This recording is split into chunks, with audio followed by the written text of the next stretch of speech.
Hi guys, my name is Rebecca Strickler and today I'm going to be doing a speech on the history of nursery rhymes.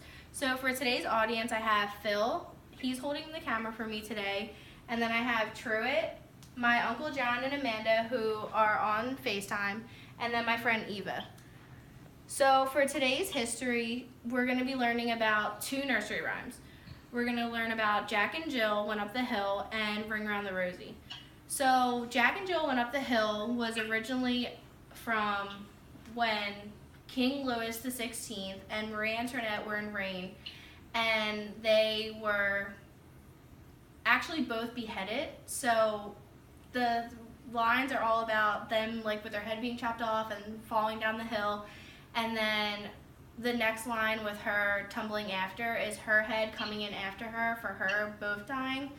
So then it's just like really gruesome, really horrifying, and then they try to do a spin on it with the end to lighten it up so the kids wouldn't be so terrified about it when they heard about it. And then the second one, Ring Around the Rosie, is about how the bubonic plague was taking a huge outbreak and they were getting splotches all over their body. The rings were red. They were holding pockets full of sweet candies and flowers so people wouldn't smell death on them. And it was actually really sad because people were walking around dying. They didn't know how to survive it, and they just didn't want people to like smell them and like run away from them. So they were putting anything that smelled good into their pockets. And then it just talks about them just completely dying in the end and no one surviving and their ashes being everywhere, and it's just really gruesome. So I have two videos about them, and they're by Malcolm C. Eldridge, and then the UK Nursery Rhymes is where I got all of my information from. So if you guys want to take a look at this video, this is the first one. It's Jack and Jill's meaning behind the nursery rhymes. It's just to give you more of a visual of what I just talked about. Jill was said to be King Louis XVI Jack, who was beheaded or lost his crown, followed by his Queen Mary Antoinette, Jill, who came tumbling after. The actual beheadings occurred during the Reign of Terror in 1793. The first publication of the lyrics to this rhyme was 1795, which ties in with the origins. On the gruesome subject of beheading, it was the custom that following execution, the executioner would hold up the severed head by the hair. This was not, as many people think, to show the crowd the head, but in fact to show the head the crowd and its own body. Consciousness remains for at least 8 seconds after beheading until lack of oxygen causes unconsciousness and eventually death. The vinegar and brown paper mentioned in the rhyme was used as an application to treat various ills such as headaches, sprains and bruises. Chambers' Encyclopedia of 1868 recommended that heat and pain commonly experienced in sprains are often relieved by the local application of brown paper soaked in diluted vinegar. And then that was about Jack and Jill.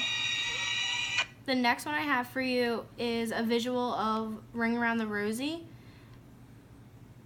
The Great Plague of London in 1665, the bubonic plague. The symptoms of this disease included a rosy red rash in the shape of a ring on the skin, as portrayed in the first line of the rhyme, Ring a Ring a Rosie.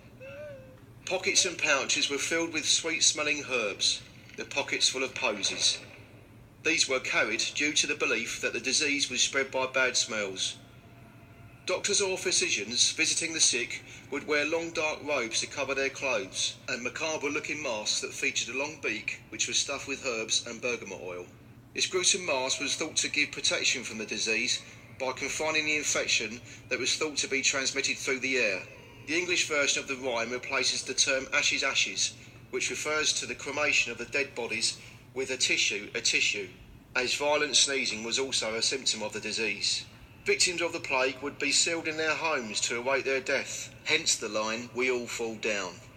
Infected houses were indicated with a red cross painted on the door with the words, God have mercy. Doors were locked and bolted from the outside so that no one could enter and no one could escape.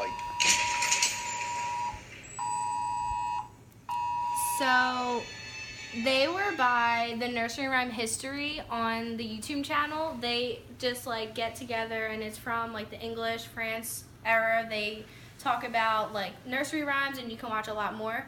So the reason that I chose to do these two was because growing up, these were popular ones in my household that I know that people told, like my parents told them to me, like me and my cousins played like the games like that went along with it. So it was kind of interesting to grow up and realize that there's a background history to it, and it's scary, not like something that would be interesting. Like it's something that isn't all love and flowers and everything. It's like death and not something that you should tell children. But so that's what I decided to do my speech on, and I hope you guys enjoyed it.